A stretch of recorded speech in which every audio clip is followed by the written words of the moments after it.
The chosen ideal. The next thing to be considered is what we know as Ishtanishta or devotion to the chosen ideal. One who aspires to be a bhakta or a devotee must know that so many opinions are so many ways. He must know that all the various sects of the different religions are the various manifestations of the glory of the same Lord.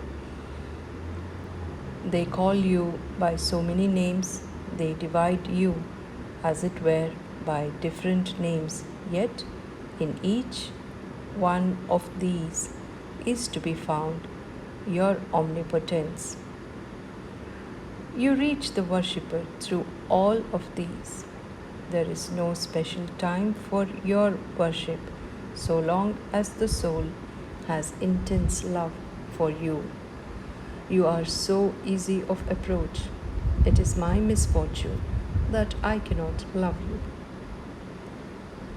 Not only this, the bhakta must take care not to hate or even criticize those radiant sons of light who are the founders of various sects.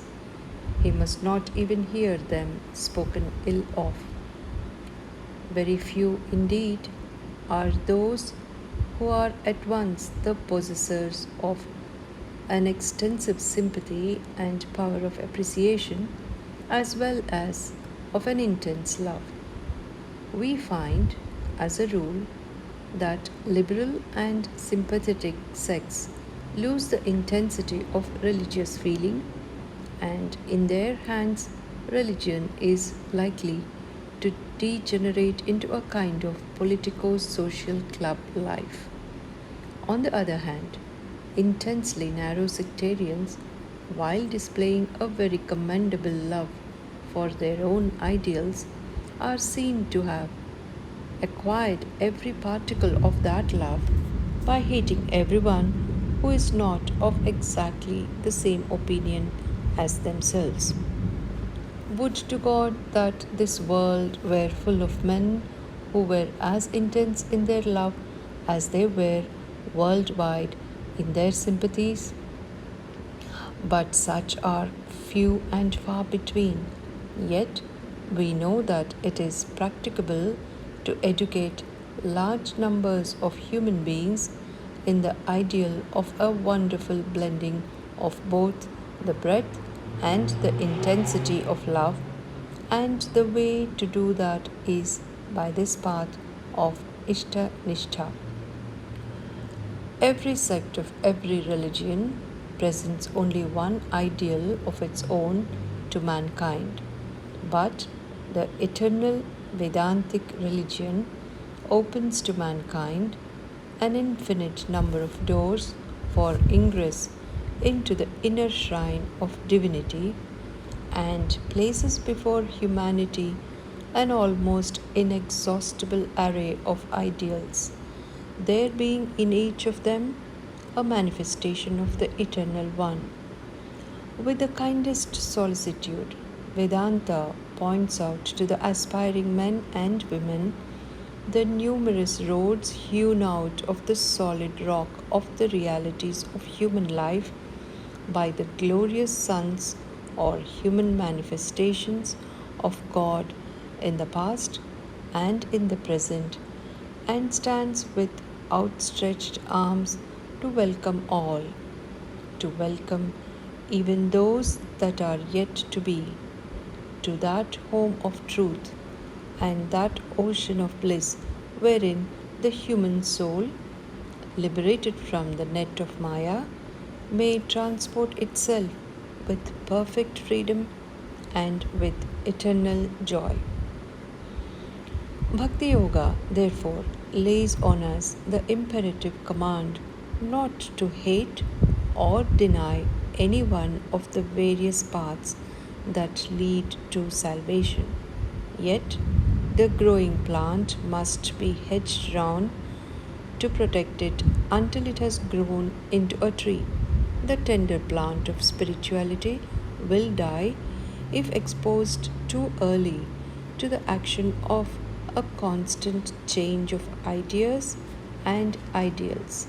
Many people, in the name of what may be called religious liberalism, may be seen feeding their idle curiosity with a continuous succession of different ideals. With them, hearing new things grows into a kind of disease, a sort of religious drink mania. They want to hear new things just by way of getting a temporary nervous excitement, and when one such exciting influence has had its effect on them, they are ready for another. Religion is, with these people, a sort of intellectual opium eating, and there it ends. There is another sort of man, says Bhagavan Ramakrishna, who is like the pearl oyster of the story. The pearl oyster leaves its bed at the bottom of the sea and comes up to the surface to catch the rainwater when the star Swati is in the ascendant. It floats about on the surface of the sea with its shell wide open until it has succeeded in catching a drop of the rainwater, and then it dives deep down to its seabed and there rests until it has succeeded in fashioning a beautiful pearl out of that raindrop. This is indeed the most poetical and forcible way in which the theory of Ishtanishta has ever been put. Ekanishta, or devotion to one ideal, is absolutely necessary for the beginner in the practice of religious devotion. He must say with Hanuman in the Ramayana, quote, "Though I know that the Lord of Sri and the Lord of Janaki are both manifestations of the Supreme Being, yet my all in all is the lotus-eyed Rama," unquote.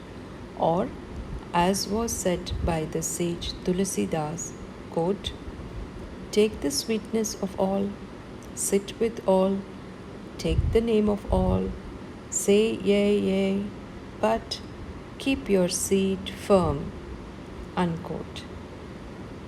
Then, if the devotional aspirant is sincere, out of this little seed will come out a gigantic tree like the Indian banyan, sending out branch after branch and root after root to all sides till it covers the entire field of religion.